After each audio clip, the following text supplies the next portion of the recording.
திண்டுக்கல் மாவட்டம் ஒட்டஞ்சத்திரம் தொகுதியில் திமுக சார்பில் போட்டியிடும் அமைச்சர் சக்கரபாணி 7வது முறையாக வெற்றி பெறுவார் என அப்பகுதி மக்கள் தெரிவித்தனர். இதுகுறித்து அவர்கள் தெரிவித்த கருத்துக்களை தற்போது பார்க்கலாம். எங்க தொகுதிக்காரரு எங்க பண்ணாடி சக்கரபாணி பண்ணாடி தான் ஒட்டஞ்சத்திரம் தொகுதிக்கு ஜெயிப்பாரு. நல்லா செலவு பண்றாரு, நல்லா செய்யறாரு. அவராட்டால ஒருத்தர் பண்ண முடியும். எந்த கட்சி வந்தாலுமே இங்க ஜெயிக்க முடியாது. மக்களுக்கு நல்லா செஞ்சார். எல்லாம் ரோடு போடுறாரு, உணவு கொடுக்குறாரு, செலவு கொடுக்குறாரு, நல்லது கட்டத்துக்கு வராரு, கல்யாணத்துக்கு வராரு, மற்ற விஷயம் எல்லாருக்கும் வருவார். எங்கள் சக்கரபாணி ஐயா வந்து 6 தடவை ஜெயிச்சிருக்காரு. இந்த தடவை ஜெயிச்சா 7வது தடவை. எங்களுக்கு தேவையான அடிப்படை வசதிகள் அனைத்துமே செஞ்சு கொடுத்துருக்காரு. என்னங்க, ஒரு சின்ன ஒரு இதாக இருந்தாலும் உடனே வந்து பார்ப்பார். அந்த மாதிரி ஒரு மனமுள்ளவர். மார்க்கெட்டில் வந்து புது மார்க்கெட்டில் தான் நாங்கள் வேலை பார்க்குறோம், லோடு மேலே வேலை பார்க்குறோங்க. எங்களுக்கு ஏதாவது ஒரு சின்ன உதவியும் உடனே செஞ்சு தந்துடுவாருங்க. சக்கரபாணி இதுவரையில் 6 பீரியட் ஜெயிச்சிட்டாரு.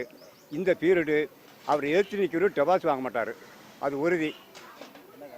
என்ன காரணமா, நாகமாம்பு படம் எடுத்து வந்தாலும் அதுக்கு கிண்ணத்தில் பால் ஊற்றி வகுறு நிறைய குடிக்க விட்டு தாட்டி விடுவார்.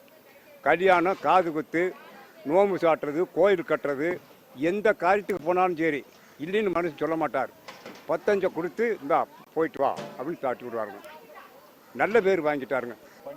எல்லா பணியும் செஞ்சு கொடுத்துருக்காருங்க. மனுஷன் 100 ஆண்டு காலத்துக்கு இந்த தொகுதியில் வாழணும். என்னங்க, அப்பேற்பட்ட மனுஷர் தாங்க. அதுல எந்த மாற்றம் கிடையாது. ஆமாம், இங்கே வந்துட்டு சக்கரபாணி ஐயா தான் 6 முறை ஜெயிச்சிருக்கிறாரு.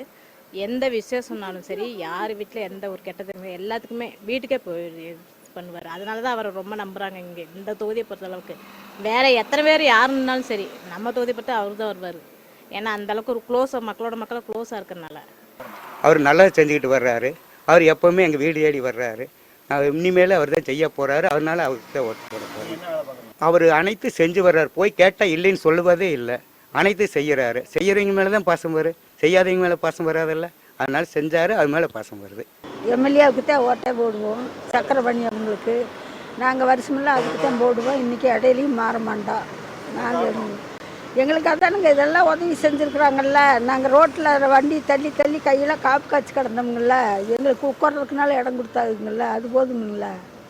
அது வாழ வச்சுருக்குறாங்களா இல்லைங்களா? இது இல்லைன்னா நான் வாழ முடியுமா? நம்ம போய் காட்டு வேலை செய்ய முடியுங்களா? என்னை நிலையாக உட்கார வச்சதே அவங்க தானுங்க.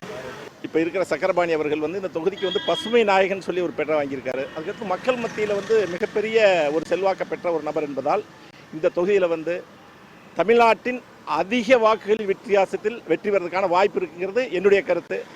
மக்களும் அதை விரும்புகிறாங்க. மீண்டும் அவரே ஆட்சி பெறுவதற்கு இறைவனை பிரார்த்திக்கின்றோம்.